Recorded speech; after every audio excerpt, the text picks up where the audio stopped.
Greetings, Earthlings. Today we're going to go over Hilbert's infinite hotel paradox. This is going to be part of the math and nature and art section, and we're just going to explore infinity in different contexts so you guys get a little bit more of a feel for it. Alright, so here's the problem. Let's say you have a hotel, room 1, room 2, room 3, you have an infinite amount of rooms. Obviously this is not an actual hotel, so this is a conceptual exercise.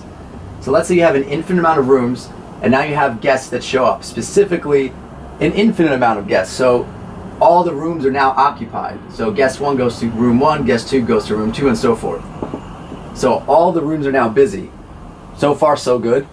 But now you get another group of an infinite amount of guests showing up. So now all the rooms are busy, so there's nowhere to put them. However, if we move these around in some clever way, we could find a way to squeeze in another infinity into infinity. So how do we do that? Let's take person number 1, move him to room number 2. So whatever room you're in, we're going to double your number. So 1 goes to 2, 2 goes to 4, 3 goes to 6, 4 goes to 8, and so forth. So the old people are going to end up in only the even number rooms. So that means that rooms 1, 3, 5, 7, 9, so forth, all the odd number rooms are now available. So now we're going to put these guys in the odd numbered rooms. And since there's an infinite amount of odd numbers, we could put the first person here into room 1, the second one into room 3, third one into room 5, and so forth. So in that way, we squeezed in sort of 2 infinities into 1 infinity. And that's really it. So that's kind of mind-boggling. So the takeaway is, for these regular, and you'll see in future videos what I mean by regular, for these regular size infinities, they're kind of like a flame. If you share half of it, or if you add a little more to it, it's still infinity.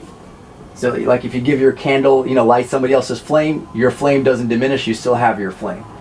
So that's like infinity plus infinity is still infinity. Infinity times 2, still infinity.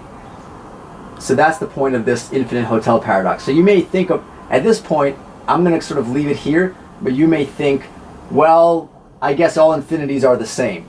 And so in the next video, we're going to look at rational and irrational numbers. And there's an infinite amount of both.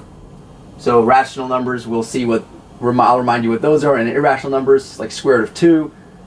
And you may think, well, based off this example, well, okay, clearly there's an infinite amount of those, infinite amount of those, so that should be the same because infinity is just infinity. They're kind of all the same infinity. All right, so that was to set up your sort of expectation, and we'll see there might be a little bit of a surprise there. All right, see you guys in the next video.